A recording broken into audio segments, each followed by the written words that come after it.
গারুলিয়ায় গিরিশঘাট বেহাল দশায় পরিণত, ক্ষুব্ধ ছটব্রতীরা। এইখান থেকে নিয়ে ওই কোনাটা যদি ভাঙবার চান্স, ওই জায়গাটা অল্প প্যাসেজ, এখানটা তবু ওই লাইনটা রুকে রেখেছে।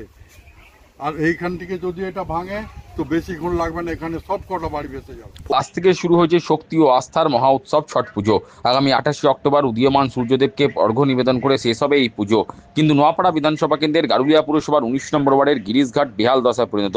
ছটবতীদের পক্ষে এই ঘাটে পুজো করা একেবারেই অনুপযুক্ত। তথাপি নিরুপায় হয়ে ছটবতীরা এই ঘাটেই পুজো করেন। গিরিশঘাট সংস্কারের দাবিতে শনিবার সোচ্চার হলেন স্থানীয় বাসিন্দারা। পাশাপাশি পাকাপোক্ত গঙ্গার পাড় বাঁধানোর তারা দাবি করেন। ছটবতী মামুনি তাঁতি জানান, ঘাটের অবস্থা অত্যন্ত শোচনীয়। ঝুঁকি নিয়েই খুব কষ্ট করে গিরিশঘাটে ছট পুজো করতে হয়।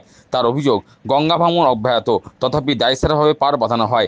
বর্ষাকালে জলের চাপ বাড়লে গঙ্গার পাড় ভেঙে যায়, তখন গঙ্গার জল এলাকায় ঢুকে পড়ে। গঙ্গার তীরবর্তী এলাকায় জলমগ্ন থাকায় 3-4 দিন তাদের অন্যত্র আশ্রয় নিতে হয়। আমাদের পরিস্থিতি দাদা খুবই খারাপ আছে। আমাদের এখানে প্রত্যেক বছর এরকম বাঁধ ভেঙে যায়, কেউ বানাতে আসে না, আসে দেখে ঠেকে চলে যায়। কোনো কেউ কিছু, এই শালবল্লিগুলো আসলো, কিছু করলো না, টুকটাক করে বা যে যার সব চলে গেল।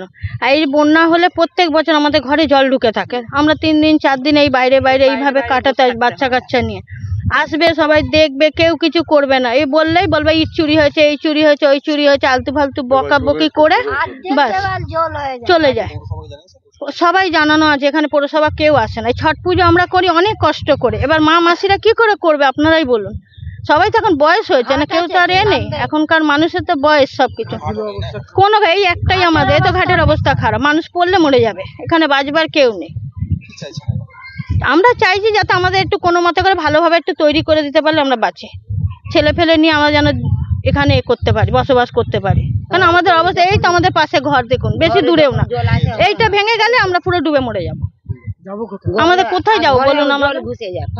আমরা দিন আনা দিন খাই, লোকের বাড়ি খেটে খাই, আর এই প্রায় আমাদের যে এইরকম ক্ষতি হয়, আমরা কোথার থেকে করবো বলুন? আমাদের তো কোনো ক্ষমতা নেই সেরকম বারবার করা।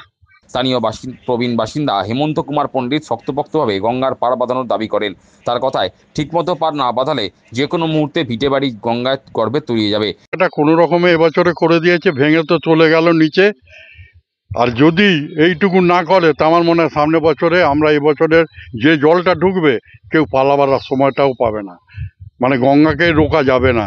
যদি এই বাঁধটা তৈরি না করা হয়, জলটা যদি আটকাবার ব্যবস্থা না করা হয়, তাহলে আমাদের এখানে সামনে বছরে থাকা মুশকিল। এখন কি পরিস্থিতি, মানে এখন তো জলটা একটু নেমেছে। প্রথমে বলেছিল কাজ করা যাচ্ছে না, মানে কিছু মানুষ এসেছিল, দেখেছিল, বলেছিল কাজ করা যাচ্ছে না, কিন্তু এখন এইটা ভেঙে যে নিচে পড়ে গেছে, এখন কাজ করতে পারবে। এখন জলটা উঠবে না, এই সময় জলটা একটু শুকনো থাকে শীতকালে। যদি এখন কাজ না হয় তাহলে আর আবার বর্ষা পার হয়ে যাবে। তারপর আমরা চাইছি কোনো রকমে এটা আমাদের জোড়া এমন করুক যে বাঁধটাকে এমনভাবে আটকাক অন্তত, যাতে আমরা এখানকার মানুষ বাঁচতে পারি। নাহলে সারাদিন রাত্রিরে আমরা ভয়ে ভয়ে থাকতে হয় আমাদের, কোন সময় ভাঙবে, কোন সময় জল গঙ্গার ডুবে যাবে। একদম গঙ্গার ধারে দেখছেন তো সব বাড়ি এখানে পাশাপাশি। এই বিষয়ে গারুলিয়া পুরসভার পুরপ্রধান রমেন দাস বলেন, ভাঙন রোধে পাড় বাঁধানোর কাজ ইতিমধ্যেই শুরু হয়েছে, কিন্তু জলস্তর না কমায় গিরিশঘাট সংস্কার করা সম্ভব হয়নি। শীতে জলস্তর কমলেই ঘাটটি সংস্কার করা হবে। পুরপ্রধানের আশ্বাস, আগামী বছর ছটবতীরা গিরিশঘাটে ভালো করেই পুজো করতে পারবেন।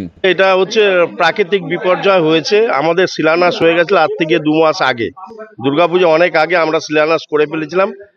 আমরা মানে ভিট পুজো করেছিলাম এবং 2 মাস ধরে বসে তাদের মায়না দিয়ে খাওয়াচ্ছে লেবারগুলোকে। জল নামছে না, জলের স্তর নামছে না, যার ফলে ঘাট করা যাচ্ছে না। এতদিন হয়তো ঘাট কমপ্লিট হয়ে যেত, আমরা ছট পুজো, ছট মায়ের আশীর্বাদে আমাদের সব কিছু ভালো হয়ে যেত। ব্যাড লাক, কিন্তু শীতে কাজটা পুরোদমে হাত দেবে সেই আশায় আছি। আমার মনে হয় আগের বছর আরও খুব ভালোভাবে আমরা ছট পুজো আরও পালন করতে পারবো।